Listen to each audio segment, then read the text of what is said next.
اور جن لوگوں نے کہا بے شک ہم نصارہ ہیں، ان سے ہم نے عہد لیا تھا، پھر جس چیز کی انہیں تاکید کی گئی اس کا ایک حصہ انہوں نے بھلا دیا، چنانچہ ہم نے روز قیامت تک ان کے درمیان دشمنی اور بغض ڈال دیا۔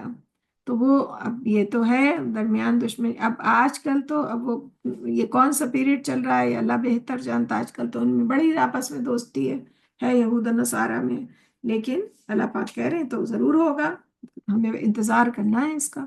چنانچہ ہم نے روز قیامت تک بے شک ہم نصارہ بے شک ہم جن لوگوں نے کہا کہ ہم نصارہ ہیں ان سے ہم نے عہد لیا، پھر جس چیز کی انہیں تاکید کی گئی تھی اس کا ایک حصہ انہوں نے بھلا دیا، یعنی کہ جو جو دین تھا اس کا ایک مین جزی بھلا دیا انہوں نے، نصارہ نے، وہ تو ہم دیکھ رہے ہیں ہے۔ چنانچہ ہم نے روز قیامت تک ان کے درمیان دشمنی اور بغض ڈال دیا، اور وہ جو کچھ کرتے ہیں اللہ انہیں جلد جلد انہیں اس سے آگاہ کرے گا، یعنی جو غلطیاں کر رہے ہیں اللہ تعالیٰ کہہ رہے ہیں کہ ہم جلد انہیں آگاہ کریں گے کہ یہاں تم کیا کر رہے ہو۔ اے اہل کتاب تمہارے پاس ہمارا رسول آ گیا ہے، یعنی کہ محمد صلی اللہ علیہ وسلم، وہ تمہارے لیے اللہ کی کتاب کی بہت سی ایسی باتیں ظاہر کرتا ہے جنہیں تم چھپاتے تھے، اور بہت سی باتوں سے درگزر کرتا ہے۔ یقیناً تمہارے پاس اللہ کی طرف سے روشن اور واضح کرنے والی کتاب آ گئی ہے۔ تو اللہ سبحانہ تعالیٰ اہل کتاب سے مخاطب ہے کہ اب جو فائنل ٹیسٹمنٹ جو فائنل بک آ گئی ہے، اور جو ہمارے پیغمبر محمد صلی اللہ علیہ وسلم لے کے آئے ہیں ہے وہی اصل ہے، وہی روشن ہے، روشن کتاب ہے اور واضح کرنے والی کتاب ہے، اور جس کے ذریعے سے اللہ اس شخص کو سلامتی کی راہ دکھاتا ہے جو اللہ کی رضا کی پیروی کرنا چاہتا ہے، انہیں اپنے حکم سے اندھیروں سے روشنی کی طرف نکال لاتا ہے اور ان کی سیدھے راستے کی طرف رہنمائی کرتا ہے۔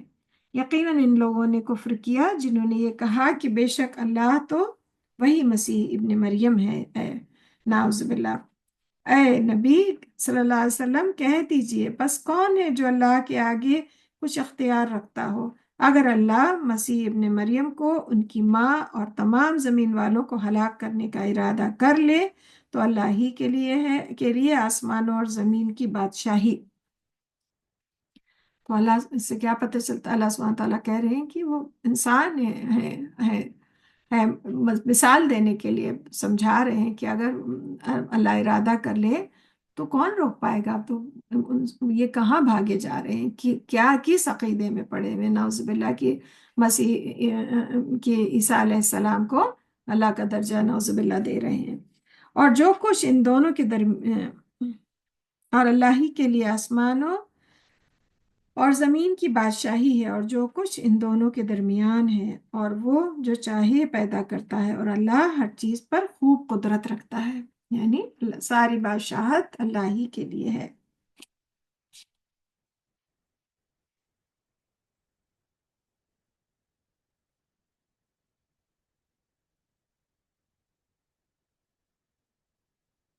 اور اس بات کی تصدیق بھی اللہ سبحانہ تعالیٰ کر رہے ہیں کہ رسول اللہ صلی اللہ علیہ وسلم کی یہی شریعت فالو اہل کتاب کو کے لیے کہ رسول اللہ صلی اللہ علیہ وسلم جو شریعت لے کے آئے ہیں، جو روشن دلائل، جو روشن کتاب قرآن، اسے فالو کرنے کی تلقین کر رہے ہیں۔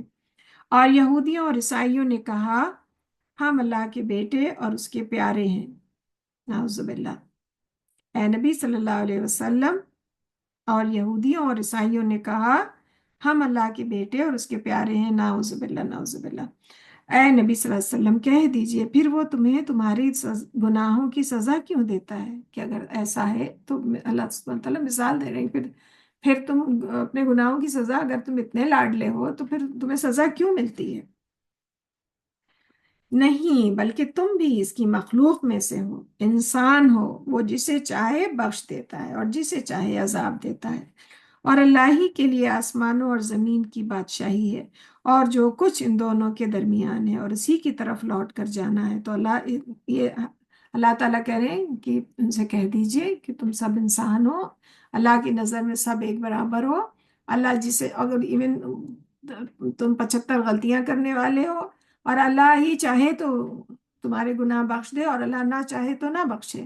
یہ ام، ام، تو اور جو بادشاہت ہے وہ اللہ ہی کی ہے، زمینوں اور آسمانوں اور زمین کی بادشاہت جو ہے وہ اللہ ہی کی ہے۔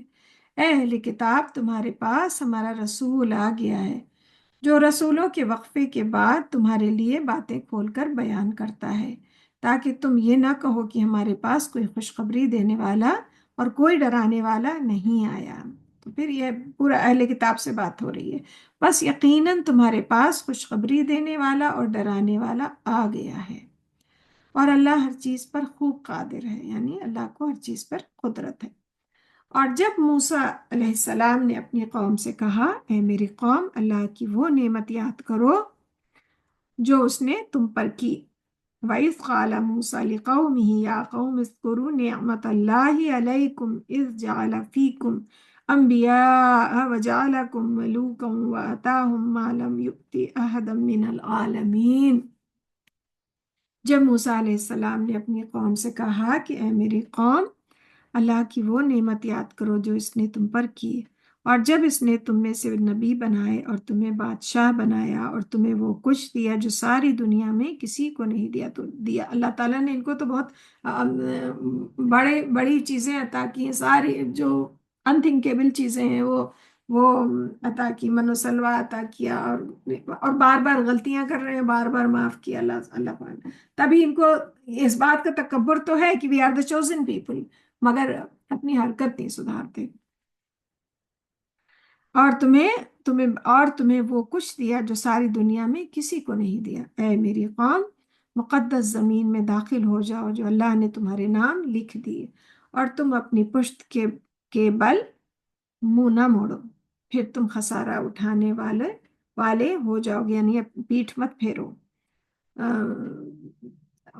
اب اے میری قوم، مقدس زمین میں داخل ہو جاؤ جو اللہ نے تمہارے نام لکھ دی، اور منہ نہ موڑ، پشت کے بل منہ نہ موڑو، یعنی پیٹھ پھیر کے مت جاؤ، ورنہ پھر تم نقصان اٹھانے والے ہو جاؤ گے۔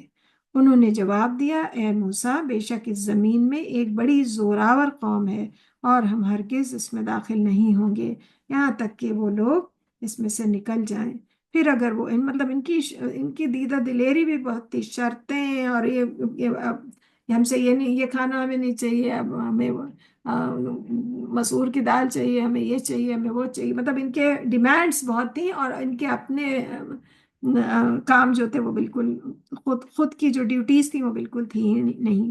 جو انہوں نے جواب دیا، اے موسیٰ، بے شک اس میں ایک بڑی زوراور قوم ہے، اور ہم ہرگز اس میں داخل نہیں ہوں گے یہاں تک کہ وہ لوگ اس میں سے نکل جائیں۔ پھر اگر وہ اس میں سے نکل گئے تو بے شک ہم داخل ہو جائیں گے۔ جو لوگ اللہ سے ڈرتے تھے، ان میں سے 2 آدمی جن پر اللہ کا فضل تھا وہ بولے، یعنی ان میں سے بھی گاڈ فیئرنگ لوگ تھے، مطلب کوئی قاعدے لوگ تھے، تو اللہ اس میں ذکر ہے ان 2 آدمیوں کا جن پر اللہ، اور اگر ڈرتے تھے اللہ سے، تو اللہ سبحانہ تعالیٰ کہہ رہے ہیں ان پر اللہ کا فضل تھا، مہربانی تھی اللہ کی کہ وہ سیدھے راستے پہ تھے۔ وہ بولے، تم ان کے مقابلے کے لیے دروازے میں داخل ہو جاؤ، پھر جب تم دروازے میں داخل ہو گئے تو بے شک تم غالب آ جاؤ گے۔ اگر تم مومن ہو تو تمہیں اللہ ہی پر بھروسہ کرنا چاہیے۔ تو ان 2 لوگوں کا ذکر ہے۔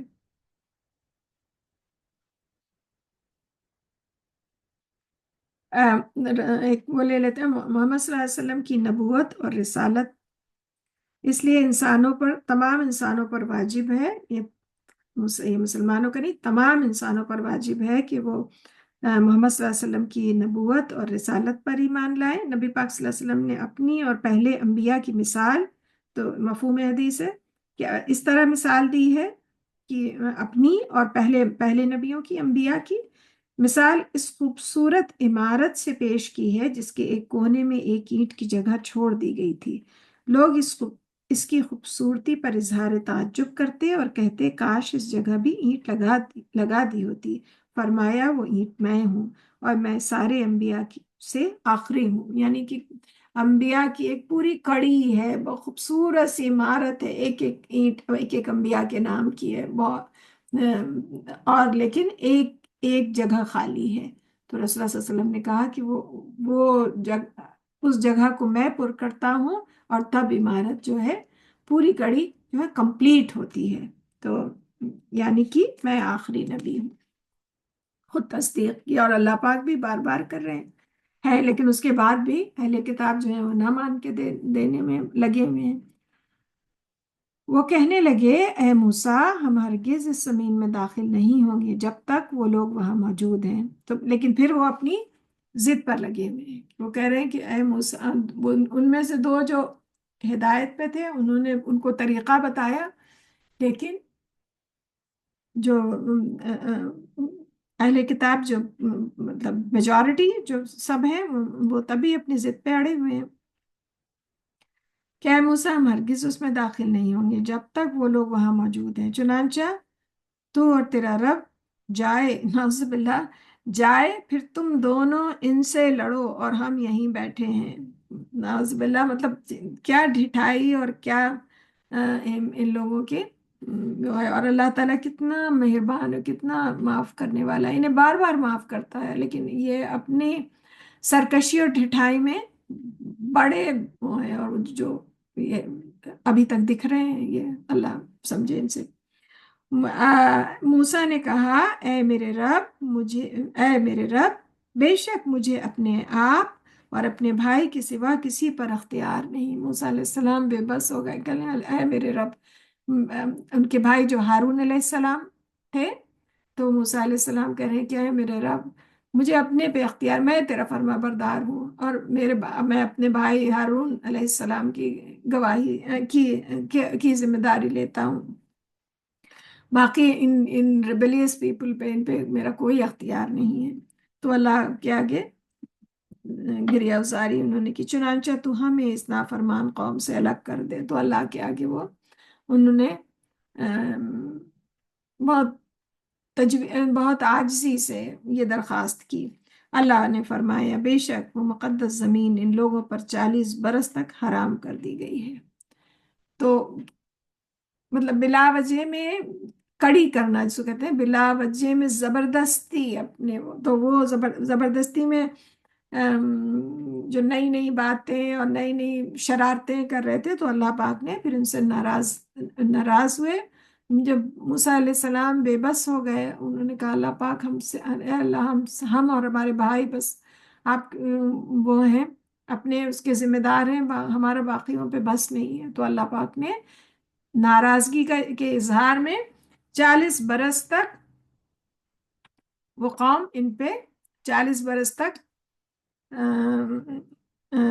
حرام کر دی گئی، وہ زمین ان لوگوں پہ حرام کر دی۔ وہ زمین 40 برس، زمین میں 40 برس تک ادھر ادھر بھٹکتے پھریں گے، چنانچہ آپ اس نافرمان قوم کا غم نہ کھائیں۔ تو اللہ پاک نے کہا اب یہ ادھر ہی ادھر بھٹکیں گے، اب ان کو شہر نہیں ملے گا رہنے کے لیے 40 سال تک اپنی سرکشی کے باعث، اور آپ اس بات پہ اداس نہ ہوں۔ اے نبی پاک صلی اللہ علیہ وسلم، آپ انہیں آدم کے 2 بیٹوں کا واقعہ ٹھیک ٹھیک سنائیں جب ان دونوں نے قربانی کی تھی۔ اب یہاں آدم علیہ السلام، حابیل و قابیل کی بات ہو رہی ہے کہ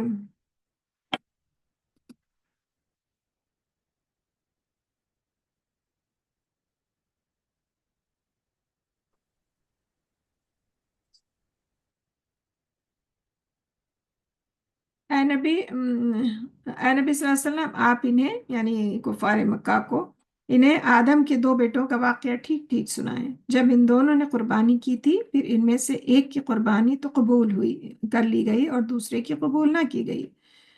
تو مطلب 2 بھائی تھے سگے، حابیل و قابیل، تو ان دونوں نے قربانی کی، ایک کی اللہ نے قبول کر لی، دوسرے کی نہیں قبول ہوئی۔ دوسرا بولا میں تجھے قتل کر دوں گا۔ تو وہ سگے، لیکن کیا تھا؟ حسد، کہ میری کیسے نہیں قبول ہوئی۔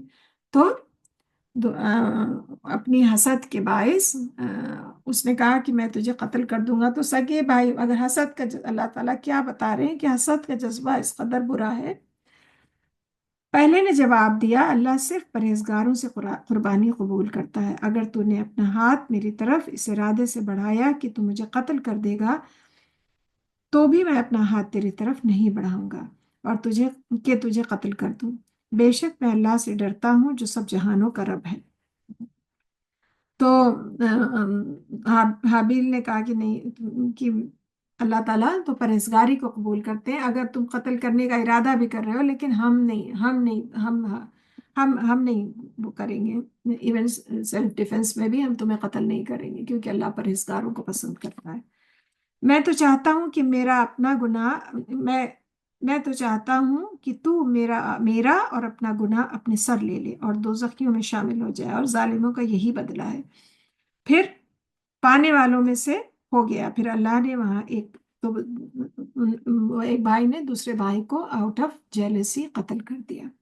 اللہ سبحانہ تعالیٰ یہ قصہ رسول اللہ صلی اللہ علیہ وسلم کو سنا رہے ہیں کہ آپ انہیں بتائیے کہ یہ جو جیلسی اور ایروگنس جو ہے اتنی بری ہے کہ بھائی بھائی کو قتل کرتے، تو یہ مطلب اس سے نصیحت پکڑے۔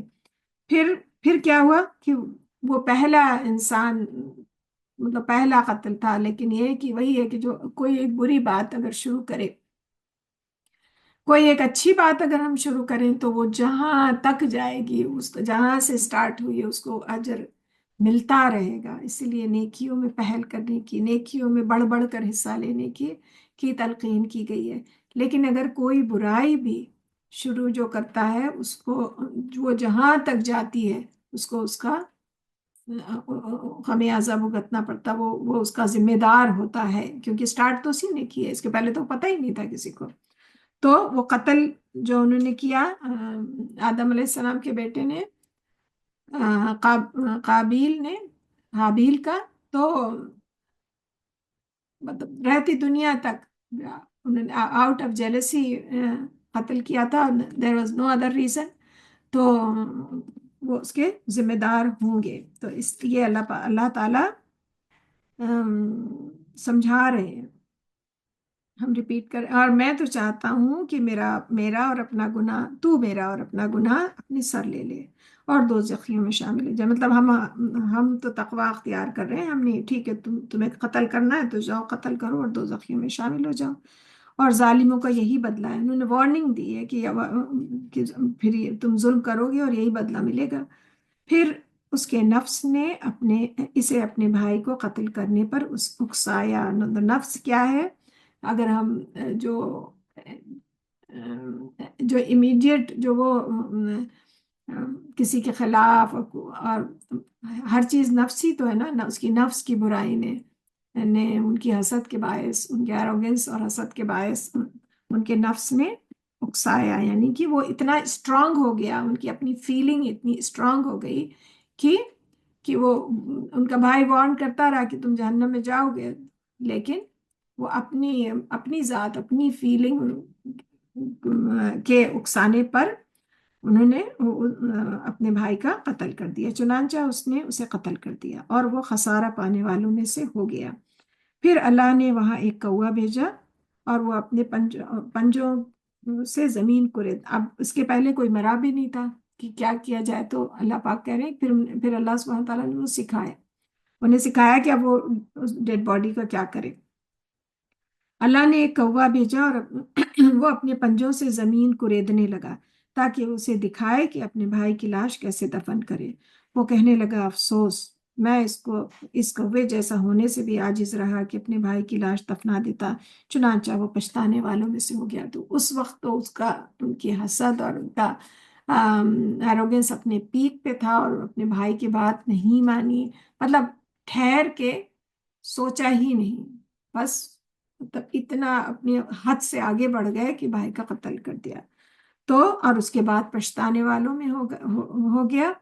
اور پھر جب اللہ سبحانہ تعالیٰ نے کوے کے ذریعے ان کو کہ کیسے وہ ڈیڈ باڈی کو دفنائیں ان کو سکھایا، تو وہ اور بھی زیادہ پشیمان اور پچھتانے والوں میں ہو گیا کہ مجھے تو یہ بھی نہیں پتا اور میں پچھتانے والوں میں سے ہو گیا۔ لیکن اب کوئی اسی لیے before any action think before speak, والا جو بات کہی گئی ہے، سوچ سمجھ کے بات کرو، سوچ سمجھ کے اپنے نفس کو کنٹرول کرو. یہ اگر ایسا نہیں ہے کہ ہماری جو بھی فیلنگ ہے ہم اپنی کہ ہم تو ایسے ہیں یا ہم تو یہ کریں گے، ہم اس پہ بس فوراً کار بند ہو جائیں. تو یہ اللہ تعالیٰ وہ انہوں نے یہی کیا تھا.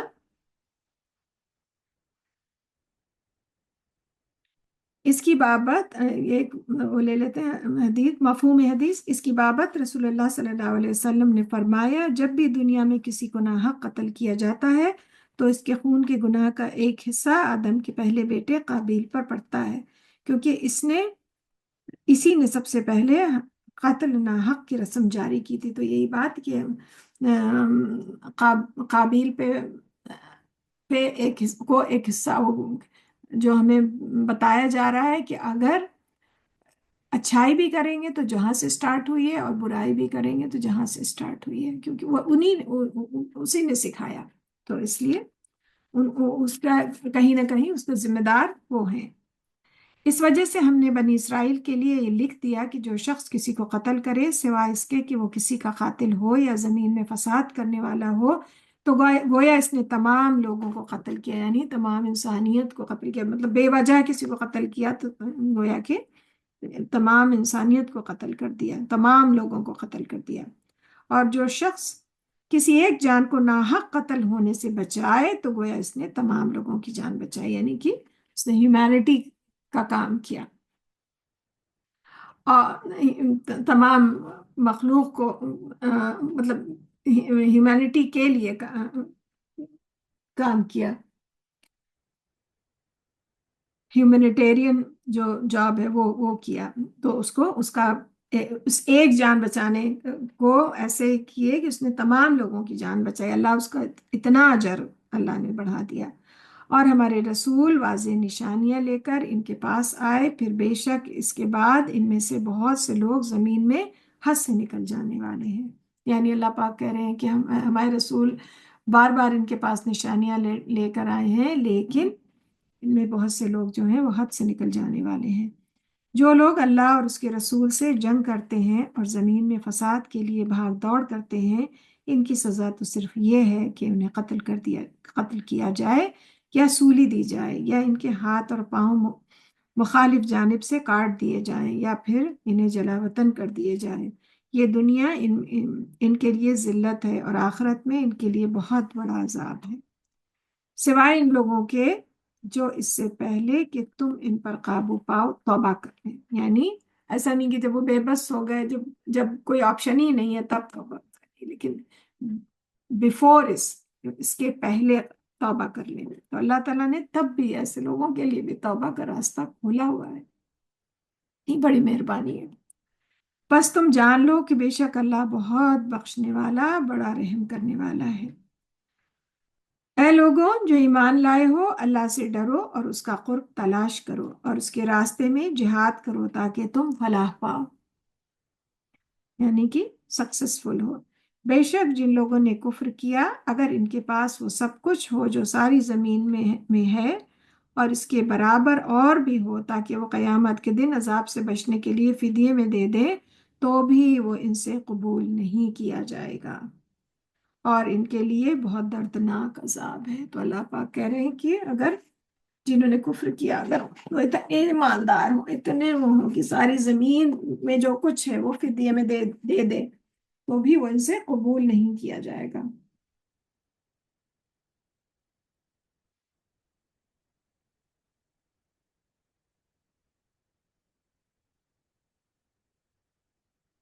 ابن کثیر کی حدیث ہے، مفہوم حدیث ایک حصہ لے رہے ہیں اس کا. حدیث میں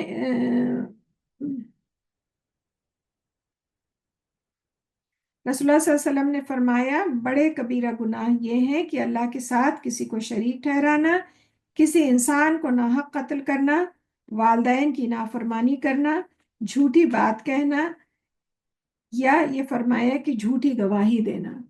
تو یہ گناہ کبیرہ گناہوں میں سے ہوتے ہیں. مفہوم حدیث کا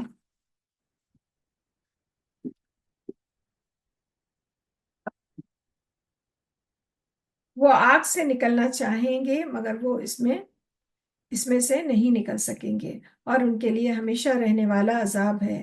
اور تم چوری کرنے والے مرد اور چوری کرنے والی اور عورت کے ہاتھ کاٹ دیا کرو، یا ہاں لیکن اس آگے اس کے وہ بھی ہیں، یہ اللہ کی طرف سے اس گناہ کی عبرتناک سزا ہے جو انہوں نے کیا، اور اللہ غالب خوب حکمت والا ہے۔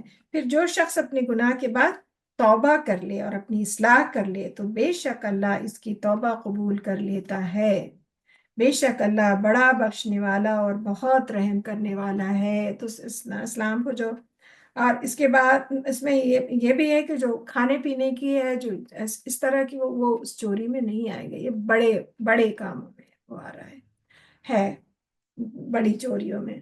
تو اللہ تعالیٰ کیا کہ لیکن پھر پوری جو سزا بتائی اللہ تعالیٰ نے اس لیے کہ معاشرہ اس سے پاک رہے، جو سخت سزا، لیکن جو توبہ پھر بعد میں اللہ تعالیٰ نے یہ بھی کہا کہ جو توبہ کر لے اور اپنی اصلاح کر لے تو اللہ اس کی توبہ قبول کر لیتا ہے۔ بے شک اللہ بہت بڑا بخشنے والا اور بہت رحم کرنے والا ہے۔ کیا تمہیں علم نہیں کہ آسمانوں اور زمین کی بادشاہی اللہ ہی کے لیے ہے؟ وہ جسے چاہتا ہے عذاب دیتا ہے اور جسے چاہتا ہے بخش دیتا ہے، اور اللہ ہر چیز پر خوب قدرت رکھنے والا ہے۔ یعنی یہ سب تو اللہ سبحانہ تعالیٰ کہ وہ جو چاہیں بخش دے۔ پیچھے ہم نے پڑھا تھا کہ شرک کے علاوہ ہر گناہ، شرک کے علاوہ اللہ جو چاہے جس کی گناہ بخش دے، یہ ٹوٹل اللہ تعالیٰ کے ہاتھ میں ہے، جسے چاہے بخشے جسے چاہے نہ بخشے۔ اور یہاں پہ یہ ہو رہا ہے کہ اللہ جسے چاہے بخش دیتا ہے اور جسے چاہے عذاب دیتا ہے۔ یہ اس میں کوئی کیٹیگری نہیں ہے، یہ تو بس ہمیں اللہ کی اس میں راضی رہنا ہے، اور بس اللہ کے آگے جھکے رہنا کہ اللہ تعالیٰ پلیز ہمیں معاف کر دیں ہم سب کی غلطیاں، اور اللہ ہر چیز پر خوب قدرت رکھنے والا ہے۔ اے رسول صلی اللہ علیہ وسلم، آپ ان لوگوں کا غم نہ کھائیں جو کفر میں جلدی کرتے ہیں۔ یعنی رسول اللہ صلی اللہ علیہ وسلم غمگین ہوتے تھے، لوگ ایمان نہیں لا رہے ہیں، اور پر ایون لوگ ستا رہے ہیں، لیکن وہ اپنے لیے، اپنے سے زیادہ وہ لوگوں کے لیے غمگین ہوتے تھے کہ کیوں نہیں ہدایت پہ آ رہے ہیں۔ یہ تو رسول اللہ تعالیٰ کہہ رہے ہیں کہ آپ غم نہ کھائیں جو کفر میں جلدی کرتے ہیں، یعنی یہ جو بالکل نہ ماننے میں امیڈیٹ کہتے ہیں ہم نہیں مانیں گے، ان لوگوں کے ساتھ، ان لوگوں میں سے کچھ تو وہ ہیں جو اپنے منہ سے کہتے ہیں کہ ہم ایمان لائے، یعنی اور حالانکہ ان کے دل ایمان نہیں لاتے، یعنی کچھ تو وہ ہیں، کچھ تو ڈائریکٹ کافر ہیں اور کچھ جو ہیں ہپوکریٹس ہیں۔ تو اللہ سبحانہ تعالیٰ کہہ رہے ہیں کہ کچھ تو وہ ہیں جو زبان پہ سے تو ہیں کہ ہاں ہم لا الہ الا اللہ محمد رسول اللہ، مگر دل میں ایمان نہیں ہے، اور ہپوکریٹس ہیں۔ اور کچھ ان لوگوں میں سے جو یہودی ہوئے وہ جھوٹی باتیں سننے کے عادی ہیں اور دوسری قوم کی جاسوسی کرنے والے ہیں۔ تو یہود کا ٹریٹ جو ہے وہ جھوٹ بولنا ہے، یہ مسلمان کا ٹریٹ نہیں ہے ایمان والوں کا نہیں ہے۔ ایمان والا سچا ہوتا ہے، اگر غلطی بھی کرتا ہے تو تب بھی سچی بات کرتا ہے، گما پھرانا، جھوٹ مکاری یہ یہودیوں کا ٹریٹ ہے۔ اور یہ جھوٹ بولنے، جھوٹی باتیں کرنے کے عادی ہیں، یہ عادی مجرم ہیں، یہ مطلب ان کی ان بلٹ ہے، یہ ہیں ہی ہیں، یہ ایسے ہی ہیں، عادی ہیں۔ اور دوسری قوم کی جاسوسی کرنے والے ہیں، اور یہ بھی ہے کہ سب کی ٹوہ میں رہتے ہیں، کہاں کیا ہو رہا ہے پھر ادھر کی ادھر پہنچاتے ہیں۔ یہ یہود کا کیریکٹر تھا۔ جاسوسی کرنے والے ہیں جو آپ کے پاس جو ابھی اطاعت کے لیے آپ کے پاس نہیں آئی، یعنی کہ یہ دوسری قوم کی جاسوسی کرنے والے ہیں۔ وہ کلمات کا موقع محل ثابت ہونے کے بعد اسے بدل دیتے ہیں، یعنی کہ اگر کوئی بات پکڑی جانے لگی تو پھر گھما دیتے ہیں، اس کو جھوٹ بول جاتے ہیں، اور کسی کے سامنے کچھ کہہ رہے ہیں، کسی مسلمانوں کے سامنے کچھ کہہ رہے ہیں، اپنے لوگوں کے سامنے کچھ کہہ رہے ہیں، تو یہ سیدھی بات نہیں کرتے ہیں، مینیپولیشن کرتے ہیں۔ وہ کہتے ہیں اگر تمہیں یہ حکم دیا جائے تو قبول کر لو، اور اگر یہ حکم نہ دیا جائے تو ان سے الگ تھلگ رہو، اور جسے اللہ فتنے میں ڈالنا چاہے تو آپ اللہ کی طرف سے اس کی بابت قطعاً کچھ اختیار نہیں رکھتے۔ تو مطلب اور اللہ نے تو بار بار مہربانی کی، اللہ تعالیٰ ان میں ان کے بیچ پیغمبر کھڑے ہیں صلی اللہ علیہ وسلم، ان کو بلا رہے ہیں، انہیں سمجھا رہے ہیں، جو کتاب ان کی کتابیں جس کتاب کی تصدیق کر رہی تھیں، جس پیغمبر کی تصدیق کر رہی تھیں، وہ سب ان کے سامنے ہے۔ جب وہ ایک دم اپنی گمراہی اور اپنے فتنے میں اتنے اتنے پیوست ہے، تو اللہ پاک کرے یہ ہم نے ان پر اب ہم نے انہیں چھوڑ دیا، اسی میں ڈال دیا ہے۔ تو رسول اللہ صلی اللہ علیہ وسلم کہہ رہے ہیں کہ اب یہ اللہ کی طرف سے ہے اور آپ کی طرف سے نہیں ہے، قطعاً آپ کچھ اختیار نہیں رکھتے، یعنی یہ اپنے خود ذمہ دار ہیں۔ وہی لوگ ہیں جن کے بارے میں اللہ نے نہیں چاہا کہ ان کے دلوں کو پاک کرے، اور مطلب ان میں اتنی نجاست ہے کہ اللہ نے بس پاکی ان کے لیے ہے ہی نہیں ہے۔ ان کے لیے دنیا میں رسوائی ہے اور آخرت میں ان کے لیے بہت بڑا عذاب ہے۔ ہم انتظار کر رہے ہیں ان کی رسوائی کا، اللہ تعالیٰ ہم لوگوں کی زندگیوں میں دکھا دے۔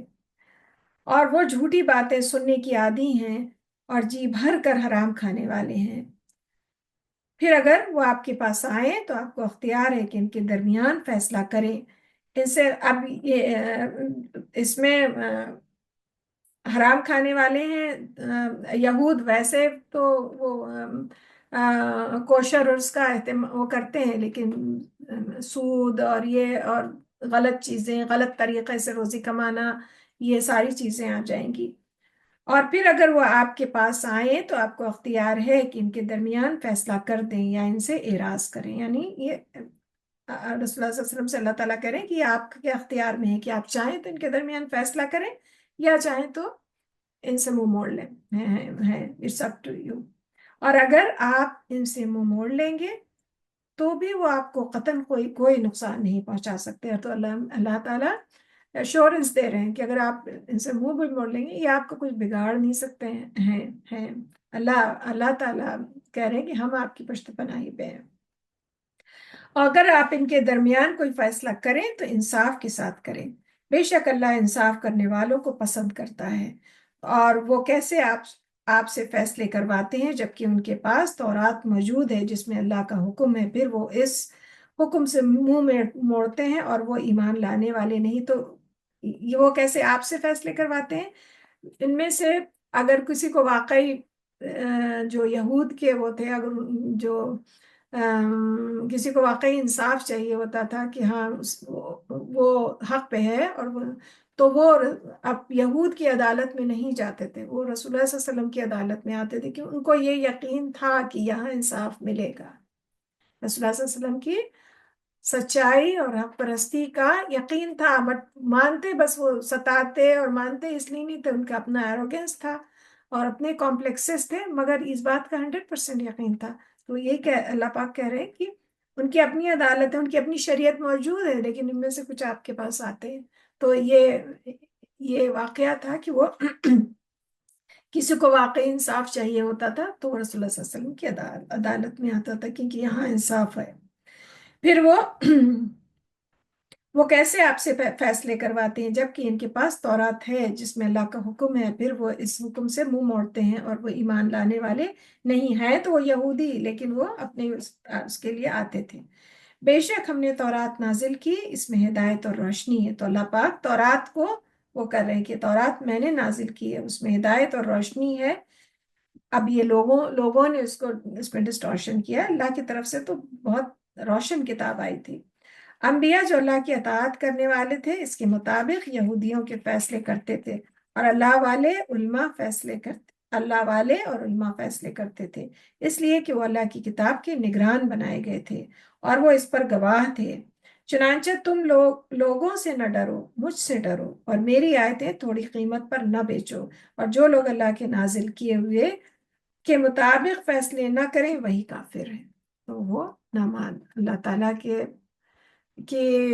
قانون کے مطابق فیصلہ کرنا، اللہ پاک کہہ رہے ہیں، یہود کا پورا اگزامپل دے رہے ہیں، اور کہہ رہے ہیں کہ ان کے پہلے علماء جو تھے تو وہ اور اس کے روشن کتاب بتا رہے ہیں کہ ہماری جب روشن کتاب آئی تھی، اور لیکن یہ لوگ جو ہیں بعد میں، تو اللہ تعالیٰ کریں میری آیتوں کو تھوڑی قیمت پر نہ بیچو۔ یہاں مسلمانوں سے اللہ تعالیٰ مخاطب ہیں، مثال دے کے یہود کی، اور پھر کہہ رہے ہیں کہ جو میری شریعت کے مطابق اور جو حق کے ساتھ فیصلہ نہ کریں وہ کافر ہے۔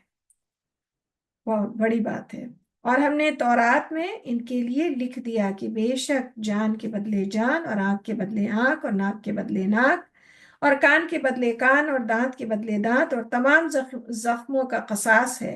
پھر جو شخص اسے معاف کر دے تو اس کے لیے کفارہ ہے، اور جو لوگ اللہ کے نازل کیے ہوئے کے مطابق فیصلہ نہ کریں وہی ظالم ہے۔ تو ایسا نہیں ہے، تورات میں بھی یہی حکم آیا تھا، جو اسلام پہ جو ویسٹ جو ہے اسلام پہ کو باربیرک ریلیجن، اور جو جو وہ الزام لگاتا ہے، اور اللہ تعالیٰ تو مہربانی سے معاف پہ معاف کرتے جا رہے ہیں، تو یہ اللہ تعالیٰ اس کو یہاں پہ اس کو نگیٹ کیا گیا ہے کہ ان کی شریعت میں بھی یہی بات آئی تھی، مگر انہوں نے انفلوئنشل لوگوں کے لیے وہ قانون نہیں تھے، اور غریب لوگوں کے لیے وہ قانون تھے۔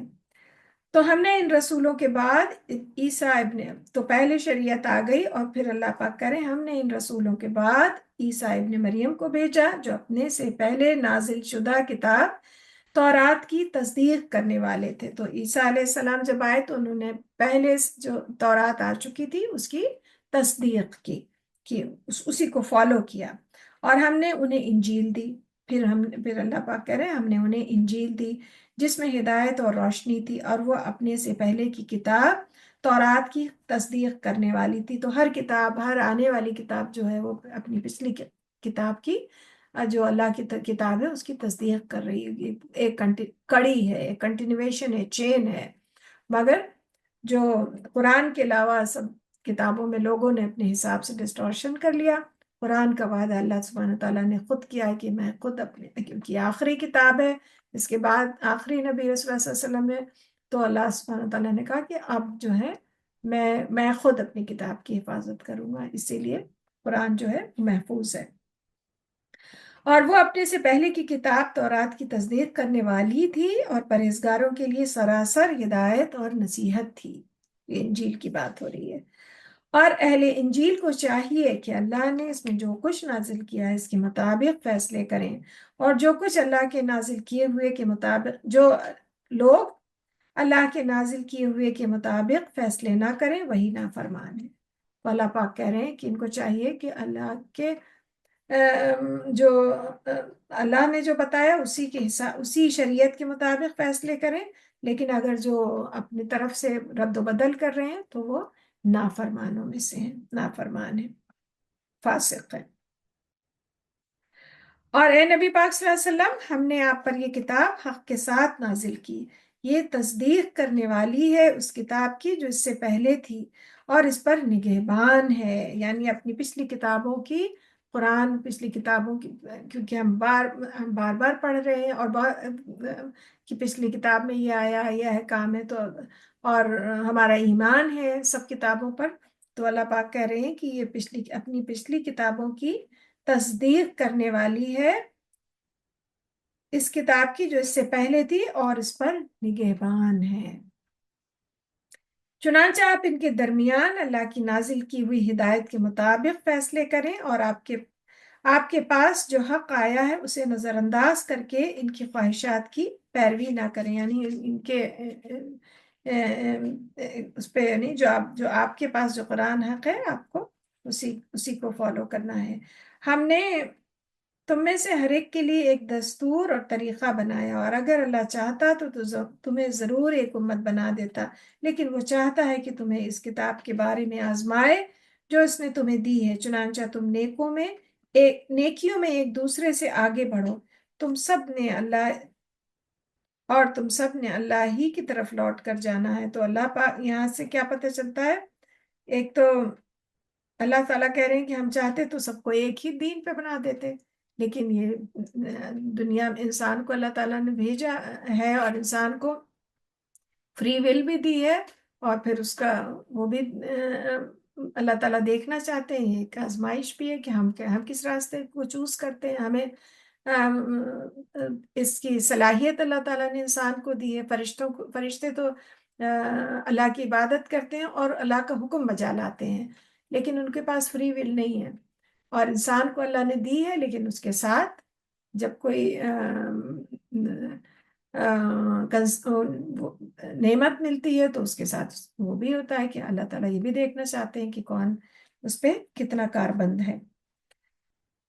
تو اور پھر کیا پتہ تم نیکیوں میں ایک دوسرے سے آگے بڑھو. تو نیکی ایک ایسا جذبہ ہے، اس سے ہمیں ایک دوسرے سے ہمیں سبقت لے جانا ہے. پیچھے ہم نے پڑھا تھا کہ اس میں ایک دوسرے پر رشک کرنا جائز ہے، کہ اگر کوئی بہت نیکی کر رہا ہے، بہت جس کے پاس کسی کو بہت اللہ نے مال دیا ہے اور وہ بہت دین کے کام کر رہا ہے اور بہت بھلائی کے کاموں میں خرچ کر رہا ہے، تو اگر کسی کے پاس نہیں ہے وہ رشک کرے کہ اگر میرے پاس ہوتا تو میں بھی اتنا کرتا. تو اس کی اجازت ہے کہ کوئی بھلائی کے کاموں میں ایک دوسرے سے آگے بڑھنے کی. اور یہاں پہ ہے کہ نیکی کے کاموں میں ایک دوسرے سے آگے بڑھو. نیکی میں ایک دوسرے سے دوڑ دوڑ کے آگے بڑھنے کی اللہ تعالیٰ خود ترغیب دے رہے ہیں. تم سب نے اللہ ہی کی طرف لوٹنا ہے، پھر وہ تمہیں اصل حقیقت بتا دے گا جس میں تم اختلاف کرتے رہتے تھے. اور اے نبی پاک صلی اللہ علیہ وسلم، آپ ان لوگوں کے درمیان اس کے مطابق فیصلہ کریں جو اللہ نے آپ پر نازل کیا ہے، اور ان کی خواہشات کی پیروی نہ کریں، اور ان سے ہوشیار رہیں کہیں وہ آپ کو کسی ایسے حکم سے ادھر ادھر نہ کر دیں جو اللہ نے آپ پر اتارا ہے. پھر اگر وہ اس سے منہ موڑے تو جان لیں کہ اللہ کا فقط یہی ارادہ ہے کہ ان کے بعض گناہوں کی وجہ سے انہیں سزا دے، اور بے شک ان لوگوں میں سے اکثر نافرمان ہیں. کیا پھر وہ جاہلیت کا فیصلہ چاہتے ہیں؟ اور جو قوم اللہ پر یقین رکھتی ہے اس کے نزدیک اللہ سے بہتر فیصلہ کرنے والا کون ہے. تو نعوذ باللہ رسول اللہ صلی اللہ علیہ وسلم ایسا کرنے والے نہیں تھے، اور لیکن اللہ تعالیٰ بس یاد دہانی کرا رہے ہیں، اور ہم سب کو اس سے ایک راہ ملتی ہے. اے لوگوں جو ایمان لائے ہو، یہودیوں اور عیسائیوں کو دوست نہ بناؤ، اور وہ آپس میں باہم دوست ہیں. تو کیا بات ہو رہی ہے؟ اب یہاں سے پتہ چلتا ہے کہ وہ آپس میں باہم دوست ہیں. پیچھے ایک جگہ ہم نے پڑھا تھا کہ یہود یہ کہہ رہے ہیں، نصارہ یہ کہہ رہے ہیں، لیکن یہاں اور وہ تو ابھی تک ہیں باہم دوست. تو اللہ پاک کیا کریں؟ اے لوگوں جو ایمان لائے ہو، یہودیوں اور عیسائیوں کو دوست نہ بناؤ، وہ آپس میں باہم دوست ہیں، اور تم میں سے جو کوئی ان سے دوستی رکھے گا تو بے شک وہ انہی میں سے ہوگا. بے شک اللہ ظالم لوگوں کو ہدایت نہیں دیتا. یعنی کہ ان کے ایسے ٹرو فرینڈس جو ہیں، یا ان پہ بھروسے کے لائق نہیں ہے کہ ہم سوچے کہ ہاں یہ ہم ان پہ بھروسہ کر لیں، کر کے بیٹھ جائیں کہ یہ ہمارا ساتھ دے دیں گے، یہ ہمارے لیے ہماری بھلائی کے لیے کام کر دیں گے. تو اللہ پاک تو ابھی کر رہا ہے، ممکن ہمیں نہیں بھروسہ کرنا ان پہ. تو بے شک اگر کسی نے مطلب ان کے طریقے پہ چلنا، ان سے اللہ پاک کرے اگر تم نے ان سے دوستی مطلب ان سے اتنا انفلوئنس ہوئے، اتنا موٹیویٹ ہوئے، تو پھر تم انہی میں سے ہو جاؤ گے. تو یہاں ہمیں ان کے طریقے پہ نہیں چلنا ہے. جو کوئی ان سے دوستی رکھے گا تو بے شک وہ انہی میں سے ہوگا. یعنی آدمی اپنی دوستی ہی سے تو پہچانا جاتا ہے نا، جس طرح کی سوسائٹی میں رہ رہا ہے، جس طرح کی کہ دوست بنا رہا ہے. اور قیامت کے دن بھی انسان جس طرح کے لوگوں میں موو کرے بیٹھے گا، اسی لیے جو حلقہ اور دینی وہ، اور قیامت کے دن انسان اپنے انہی لوگوں کے ساتھ اٹھایا جائے گا. تو اللہ تعالیٰ کہہ رہے کہ بے شک انہی میں سے.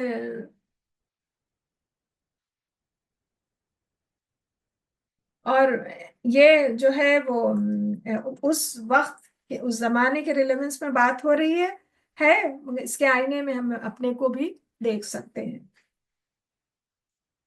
بے شک انہی میں سے ہوگا. تو اس وقت جو ہے یہود اور نصارہ کی بات ہو رہی ہے. مسلمانوں سے اللہ سبحانہ تعالیٰ مخاطب ہے کہ ان کو دوست نہ بناؤ، ان کے ساتھ نہ بیٹھو، ان کے ساتھ ہوگے تو انہی کی طرح ہو جاؤ گے یہ جو ہے. اور مگر اس کے آئینے میں ہمیں اپنے آپ کو بھی دیکھنا ہے. بے شک اللہ ظالم لوگوں کو ہدایت نہیں دیتا. پھر آپ ان لوگوں کو دیکھتے ہیں جن کے دلوں میں منافقت کا روگ ہے، وہ دوڑ کر یہودیوں میں جاتے ہیں. یہ پورے منظر اس سے پتہ چلتا ہے یہ اس وقت کی بات ہو رہی ہے. ان کے دلوں میں منافقت کا روگ ہے، یعنی ہپوکریسی ان کے دلوں میں اتنی ہے کہ بیماری کی طرح ہے کہ وہ دوڑ کر یہودیوں میں جاتے ہیں اور ان سے کہتے ہیں کہ ہمیں ڈر ہے کہ کہیں ہم کسی مصیبت میں نہ پھنس جائیں، پھر قریب ہے کہ اللہ تمہیں فتح عطا کر دے یا اپنی طرف سے کوئی اور بات ظاہر کرے تو یہ لوگ اپنی منافقت پر پچھتائیں گے، یعنی ان کے کیونکہ حق پہ نہیں ہے نا، سیدھے اس پہ نہیں ہے، تو ان کے دل میں ہر وقت ادھر سے ادھر ادھر سے ادھر ہوتے رہتے ہیں، اور ان کے دلوں میں منافقت کا روگ ہے، ڈیزیز ہے، اللہ تعالیٰ کہہ رہے ہیں کہ وہ یہ ادھر جاتے ہیں، یہود میں جاتے ہیں کہ کہیں ایسا نہ ہو کہ ہم کسی اس میں پھنس جائیں، تو ہمیں اپنے آپ کو پروٹیکٹ کرنا ہے، وہ سیدھا راستہ ان کا نہیں ہے، ادھر سے ادھر بھٹک رہے ہیں۔ پھر قریب ہے کہ اللہ تمہیں فتح عطا کرے یا اپنی طرف سے کوئی اور بات ظاہر کرے تو یہ لوگ اپنی منافقت پر پچھتائیں گے۔ اللہ سبحانہ تعالیٰ کہہ رہے ہیں کہ اگر مسلمانوں کو کوئی قریب ہے کہ وہ اللہ کوئی فتح دے یا اپنی طرف سے مہربانی کرے تو پھر یہ پچھتائیں گے جسے وہ اپنے دلوں میں چھپائے ہوئے ہیں، اور اس وقت وہ لوگ جو ایمان لائے ہیں کہیں گے کیا یہی لوگ ہیں جنہوں نے بڑی شدت سے اللہ کی قسمیں کھائی تھیں کہ بے شک وہ تمہارے ساتھ ہیں، ان کے عمل برباد ہو گئے اور وہ خسارہ اٹھانے والوں میں ہو گئے۔ اے لوگوں جو ایمان لائے ہو، تم میں سے جو کوئی اپنے دین سے پھر جائے تو اللہ جلد ایسے لوگوں کو لائے گا کہ وہ ان سے محبت کرتا ہوگا اور وہ اس سے محبت کرتے ہوں گے، اور مومنوں پر نرمی کرنے والے ہوں گے اور کافروں پر سختی کرنے والے ہوں گے۔ تو مسلمانوں کا اس وقت صحابہ کا کیریکٹر یہی تھا کہ وہ آپس میں مومنوں سے تو بے حد محبت کرتے تھے، اور مگر اپنے دشمن پہ بہت سخت تھے۔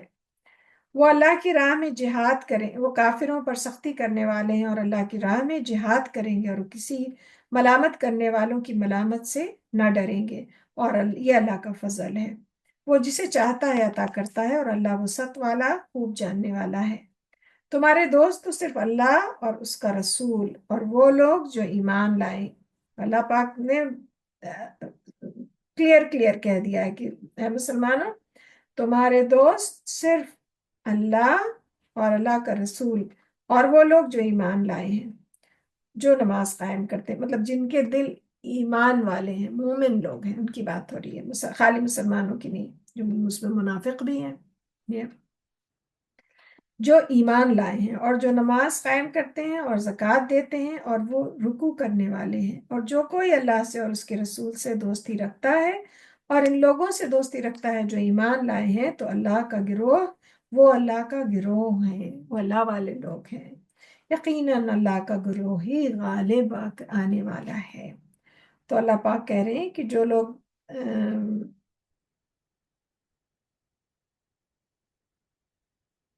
حدیث شریف میں آتا ہے، مفہوم حدیث ہے، جس میں 3 خصلتیں ہوں گی وہ لذت ایمان سے ضرور بہرہ ہوگا۔ نمبر 1، اللہ اور اس کا رسول اسے سب سے زیادہ محبوب ہوں گے، یعنی اللہ اور اس کے رسول، اب اللہ سبحانہ تعالیٰ سے اور رسول اللہ صلی اللہ علیہ وسلم سے سب سے زیادہ محبت وہ کرتا ہوگا، اور نمبر 2، وہ محض اللہ ہی کے لیے دوستی رکھے، یعنی اپنے دوست بھی ایسے بنائے جو اللہ والے لوگ ہوں، جو لائک مائنڈڈ لوگ ہوں، جو اللہ کی راہ میں کام کر رہے ہوں، وہ دوستیوں کی بنیاد وہ ہو، کوئی پرسنل مفاد نہ ہو،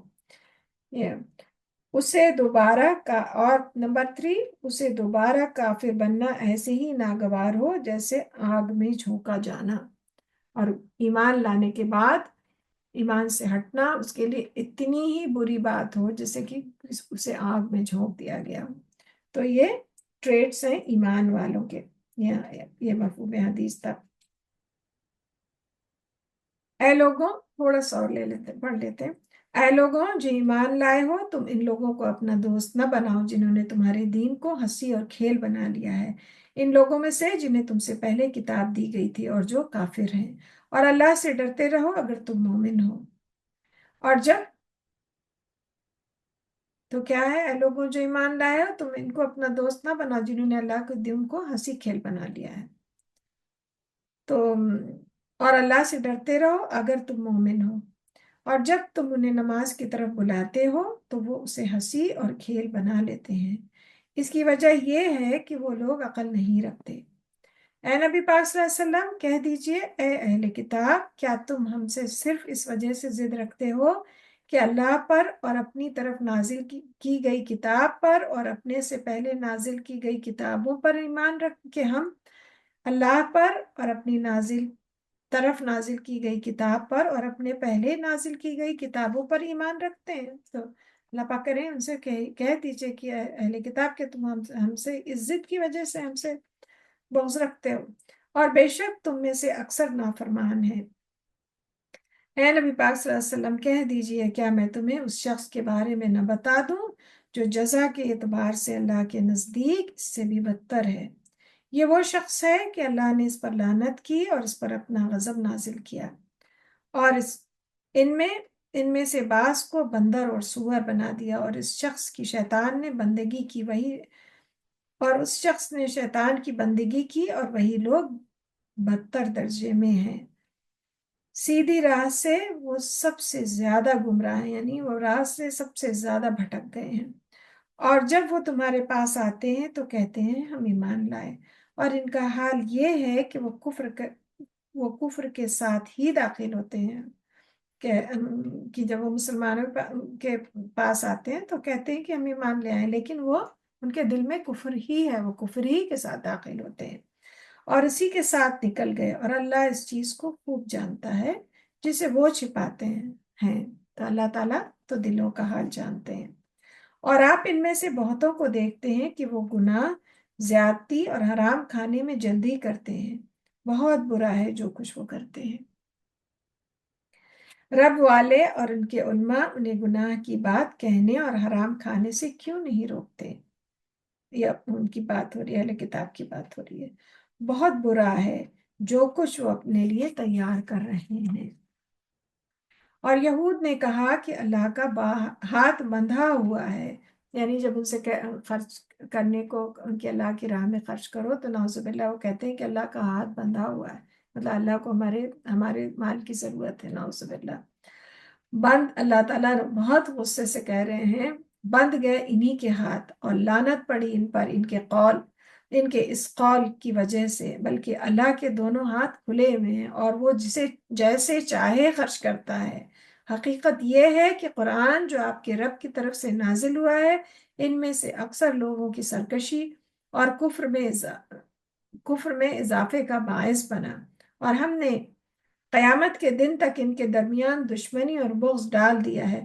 جب کبھی ان کے جو یہود وہ تھے، جو قبیلے تھے، ان کے آپس میں بہت دشمنی تھی، جیسے جب ہم آگے پڑھیں گے، جو بنو الناظر تھے وہ بڑے اسٹرانگ تھے، لیکن وہ ان کی جو کمزوری تھی وہ آپس ہی میں ایک دوسرے سے جلے کڑھے جا رہے تھے، آپس میں ان کے دل ایک دوسرے سے صاف نہیں تھے۔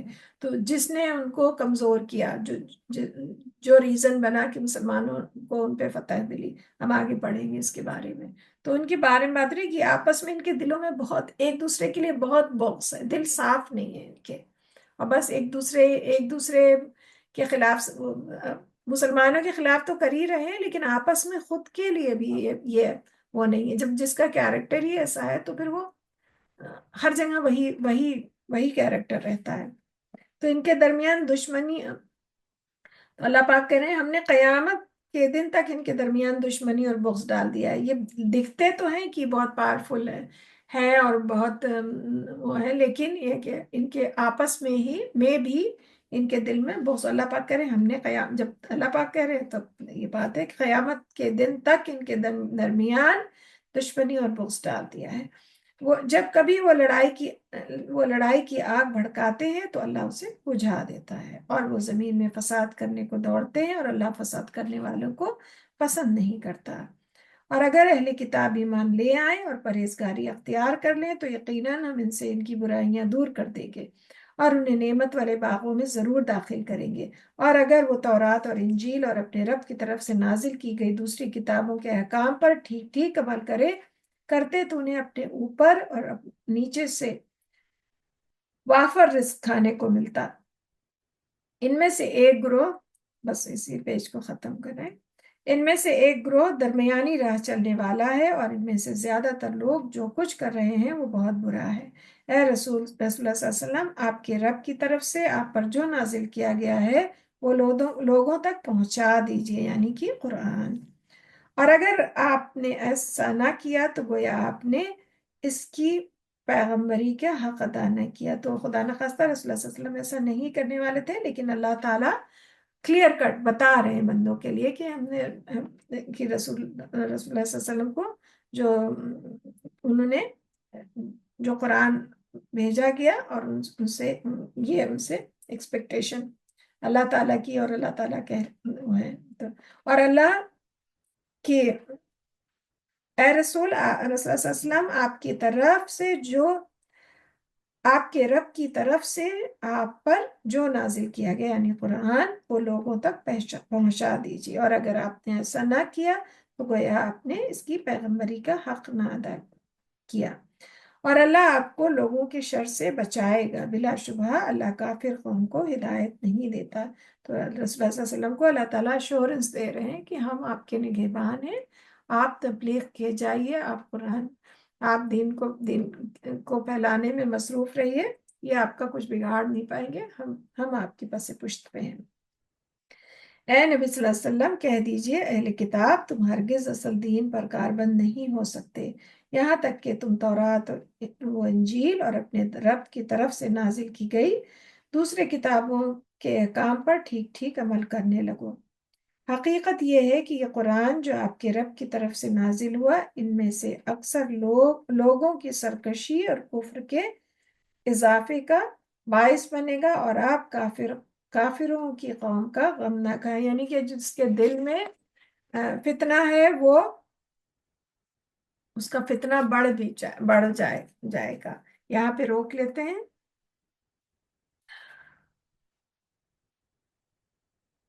دعا کر لیتے ہیں تو ہم سورہ مائدہ کی 75ویں آیت پہ 75 آیت پہ روک رہے ہیں۔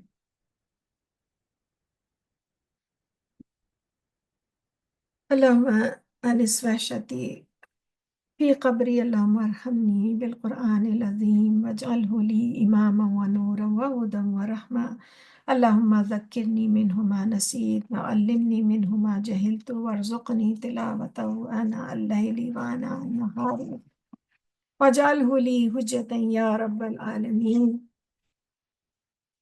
اے اللہ، مانوس کر دے میری وحشت کو میری قبر میں۔ اے اللہ، قرآن کی وجہ سے ہم سب پر رحم کر، اور اس کو ہمارے لیے امام اور نور اور ہدایت اور رحمت کا ذریعہ بنا۔ اے اللہ، جو کچھ ہم بھول جائیں ہمیں یاد کروا دینا، اور وہ کچھ ہمیں سکھا دے جو ہمیں معلوم نہیں، اور ہمیں توفیق دے کہ ہم دن کی گھڑیوں میں اور رات کی گھڑیوں میں اس کی تلاوت کریں، اور اس کو ہمارے لیے دلیل بنا دے۔ رب آئنی علی ذکرک و شکرک و حسن عبادتک، اے الہی ہمیں مدد دے کہ ہم آپ کا ذکر، آپ کا شکر اور آپ کی خوب عبادت کر سکیں۔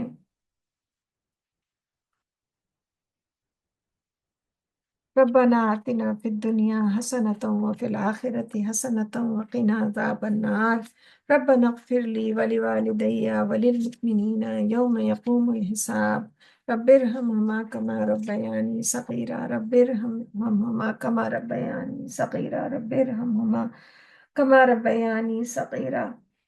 اے اللہ ہمیں بخش دے، اور ہمارے والدین کو، اور ان پہ ہمارے والدین پہ رحم فرما، ایسا کہ جیسے انہوں نے بچپن میں ہمیں پالا۔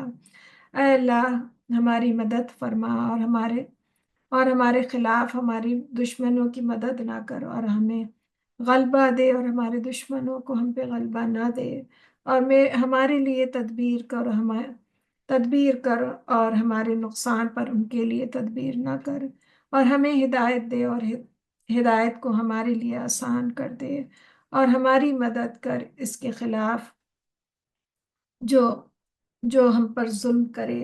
اے ہمارے رب، بنا دے ہم کو کہ ہم تیرا شکر ادا کرنے والے ہوں، تیرا تیرا بہت زیادہ ذکر کرنے والے ہوں، تجھ سے بہت ڈرنے والے ہوں، تیری بہت اطاعت کرنے والے ہوں، تیرے لیے عاجزی کرنے والے ہوں، گڑ گڑانے والے ہوں، رجوع کرنے والے ہو جائیں۔ اے ہمارے رب، ہماری توبہ قبول کر، اور ہمارے گناہ دھو، اور ہماری دعا قبول کر، اور ہماری دلیل ثابت رکھ، اور ہمارے دل کو ہدایت دے، اور ہماری زبان سیدھی رکھ، اور ہمارے دل سے کینے کو نکال دے۔ رب انی لما انزلت الی من خیر فقیر، ربنا هب لنا من ازواجنا وذریاتنا قرۃ اعین واجعلنا للمتقین اماما۔ اے اللہ، ہم سب کا پڑھنا اور سننا یا اللہ احسن طریقے پہ قبول کر۔ یا اللہ، اللہم انی اعوذ بک من علم لا ینفع ومن قلب لا یخشع ومن نفس لا تشبع ومن دعوت لا یستجاب لها۔ اے اللہ،